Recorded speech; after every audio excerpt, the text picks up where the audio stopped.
नमस्कार। शंखनाद चैनल में एक बार पुनः आपका अभिवादन। साथियों, एक छोटी सी कहानी, मुझे याद नहीं मैंने कहाँ पढ़ी, लेकिन यह सत्य घटना है। एक बड़े शहर के बड़े सेठ जी ने बड़ी अदालत में अपने बेटे के नाम एक मुकदमा दायर किया।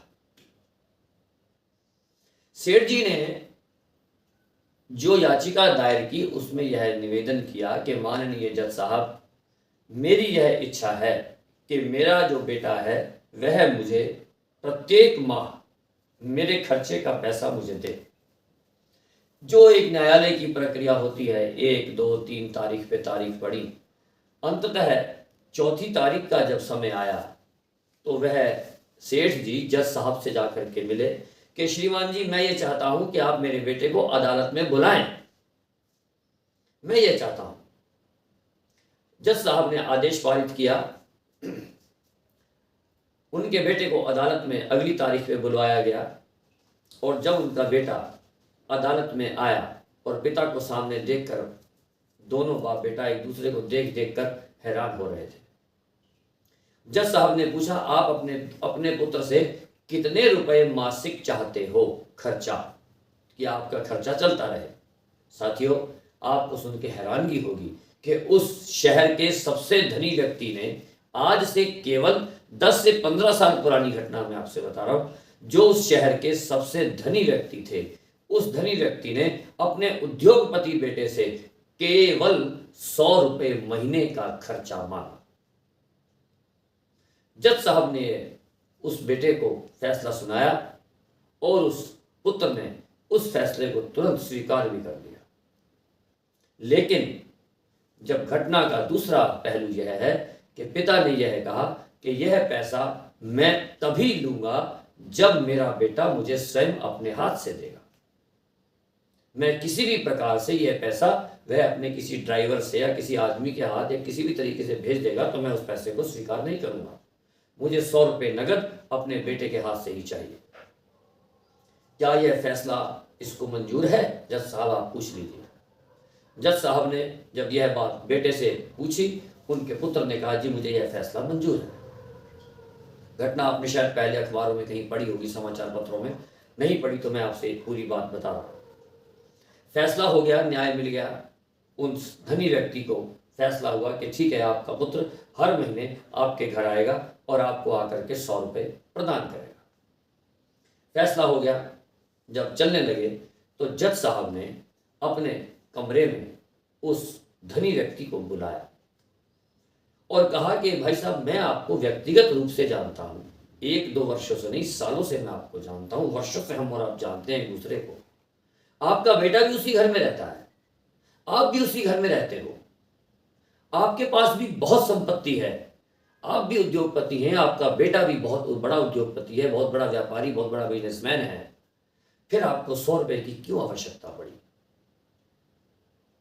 उस वृद्ध धनवान व्यक्ति का गला भराया। उसने यह कहा कि जज साहब, मेरे बेटे के पास मेरे से मिलने का समय ही नहीं है, ना उसके पास फोन करने का टाइम है, ना मेरे पास मेरे कमरे में आके बैठने का टाइम है। जब से मैंने रिटायरमेंट ली है और काम बेटे के हवाले किया है, पैसा तो बहुत है मेरे पास अपनी गाड़ियों के लिए ड्राइवर भी हैं, मेरे पास खाना बनाने के लिए नौकर भी हैं, साफ सफाई करने के लिए भी मेरे पास कर्मचारी हैं, मेरा देखभाल करने के लिए नर्स हैं, डॉक्टर हैं, हर कोई मेरे आसपास रहता है, लेकिन मेरे पास मेरा बेटा नहीं रहता। अगर कोई ऐसा फैसला आपने जो दिया है, कम से कम इस फैसले से यह महीने में एक बार मुझे 100 रुपए देने मेरे पास आके तो बैठेगा।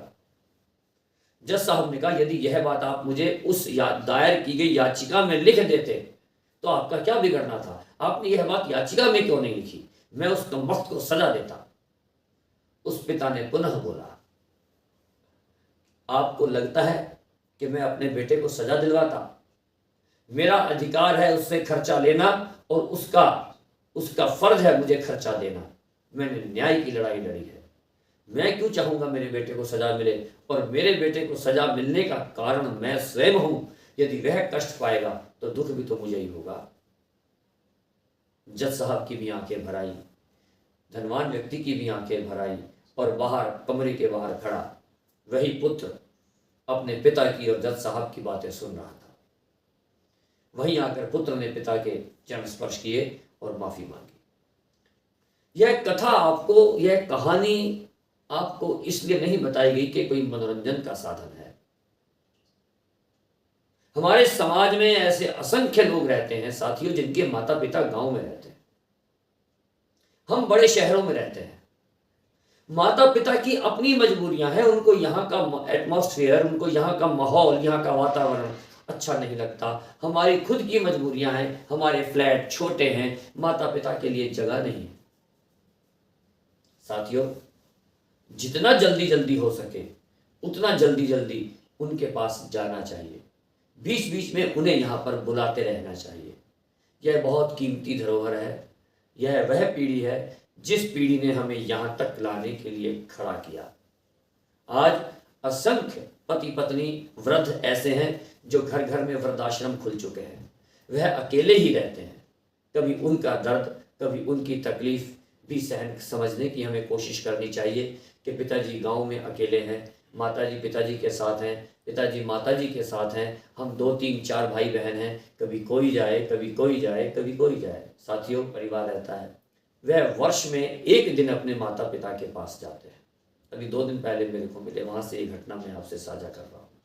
छोटे छोटे बच्चे थे, उन्होंने मेरे को नमस्ते की, मैंने उन भाई साहब को नमस्कार करी, हाथ में 2 3 3 बैग। मैंने कभी कहाँ चले, घूमने जा रहे हो? नहीं अंकल, हम दादू के पास जा रहे हैं, हम गाँव जा रहे हैं। मैं कहा बेटा बहुत अच्छा, कब आओगे वापस?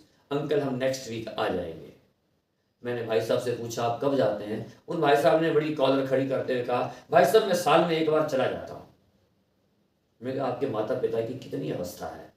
भाई साहब पिताजी 75 साल के हैं, माताजी 73 साल की हैं। मैंने कहा जी गांव में और कौन कौन रहता है? बस माताजी पिताजी रहते हैं भैया, वो तो गुड़गांव में है, मैं नोएडा में रहता हूँ। मैं कहा बहन हमारी एक है जो रतलाम में रहती है। अच्छा जी, बहुत अच्छी बात है भाई साहब, तो माता पिता के पास हम साल में एक बार जाते हैं। मैंने कहा भाई साहब फिर तो आपकी माताजी पिताजी से केवल 3 4 मुलाकातें ही और होंगी, ईश्वर उनको लंबी आयु दे, लेकिन मैं नहीं समझता आज के इस परिवेश में 75 साल 80 साल के बाद कोई जीवित रह पाएगा। उन भाई साहब की आंखें पता नहीं अतीत में क्या सोचने के लिए चली गई।